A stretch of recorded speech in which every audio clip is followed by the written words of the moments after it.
guys, it's Andy Pandy. What I'm going to do today is I'm going to change over my rear sprocket, my front sprocket and my chain. Okay, so one of the things that we've got to do is we've got to remove the cover covering the socket. The easiest way that I've found to do this is using a flathead screwdriver and an 8mm socket. But the main reason is the size. This is where most people have a bit of drama getting into this one in here. They've got to lower that up, or bring it up, push it down, do whatever. If you use a screwdriver and just the socket itself, you can reach up underneath and straight in.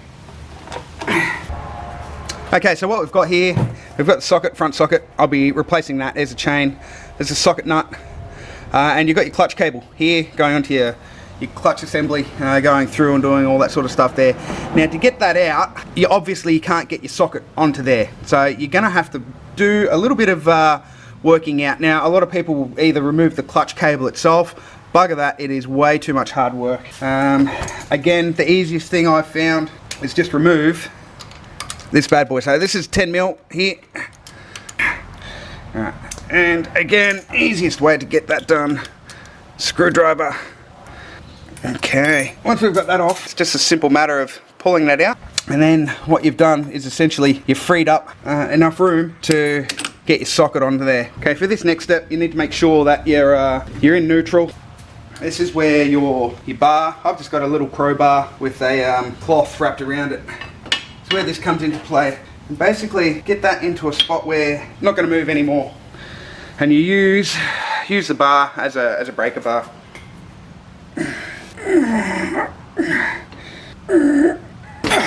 You've got a washer sitting right here. Now this thing has generally got one of the sides pushed down onto the side of the nut itself, so it just locks up against it. So when it's sitting there, it's folded down onto the top, so it stops the nut spinning around. Make sure that you straighten it out. Now the easiest way, again, flathead screwdriver, just wedge it in and lift it up. Right. Okay, next step's a pretty easy one. We just go through and loosen off the back wheel. I'm not keeping any part of this chain, so this clip needs to come off. The easiest way to do that is to get the hammer, stick it underneath, tap up,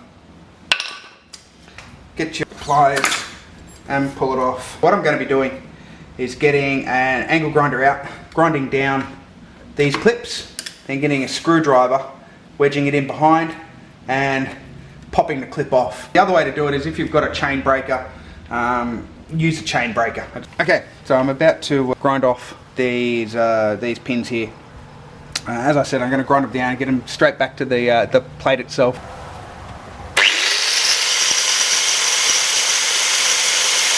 Okay, so what you can see here, two little circles here. That's the actual pins coming through. So the easiest way to get it off, again, flathead screwdriver, just coming through, backside, just tap it through.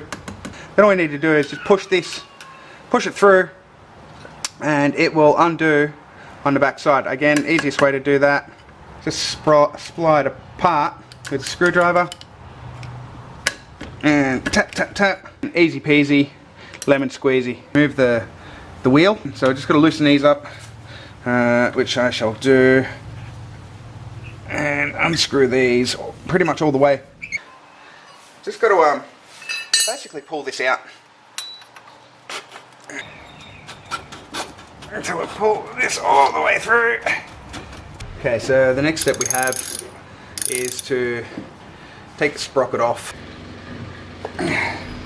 When you put it on, you've got to make sure, like there's two sides to it. You've got a completely flat side, and then you've got an indented side. You've got to make sure that indented side is the side that's facing out. Little dab of Loctite on each of the threads. Just a matter of bringing off this little washer. It's just a matter of taking off the sprocket. Onto the bike she goes. Simple matter of, I'll just show you, it's not hard, but it's a simple matter of just putting it on, lining it up. I'll grease all that up in a second. So your nut washer back on, then you put your nut back on, tighten them all up to proper torque settings. Okay, so I'm basically just feeding the chain through, bring it all the way around. Alright, so what we've got here is the place where the master link is going to be going.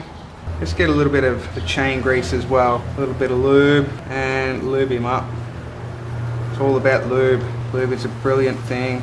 Lube is wonderful. Good. Alright, so then we just put it through, and there we are. Right, so as you can see, the master link there. Now it's time to use our joiner.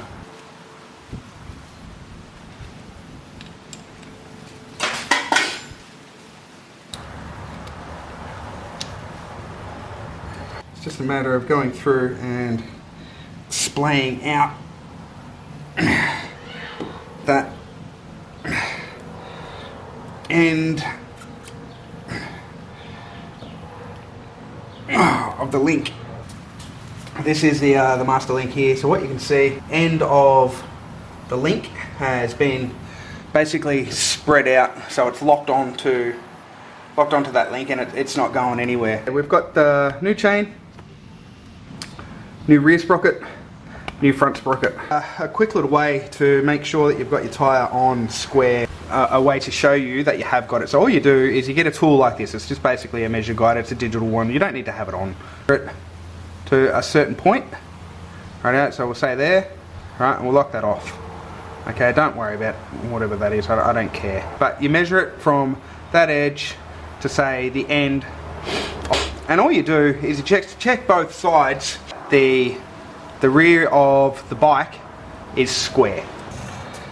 Okay, so the last thing I've got to do, I've tightened everything up, is to flatten down this washer on one side so it keeps this nut from undoing. We've got a set of multi-grips here, and we'll just go through and squish him up. Alright, so as you can see, she's pretty much squished on there. So that's it. That's how we do it. Obviously we'll replace the clutch lever, cable and everything else. That's just a matter of putting some bolts back into places. It's simple stuff. I mean, basic maintenance. You take this stuff off to clean anyway, so it's not too hard to get all that back together. So front sprocket done, chain done, rear sprocket done. That's it. If you've got any questions on anything that I've done, by all means leave comments. If you've liked what you've seen, throw a like button in there. By all means guys, I am not an expert. I'm not a bike mechanic. This is all just stuff that I've learnt playing around, tinkering with things over the years, but also off the forums and things like that. So if you're going to slay me, just be aware. I'm not an expert, so your comments are going to fall on deaf ears if you're going to slay me for things like this. Anyway, have a great time, and you guys stay safe out there. Righto, this is Andy Pandy signing out. See yous.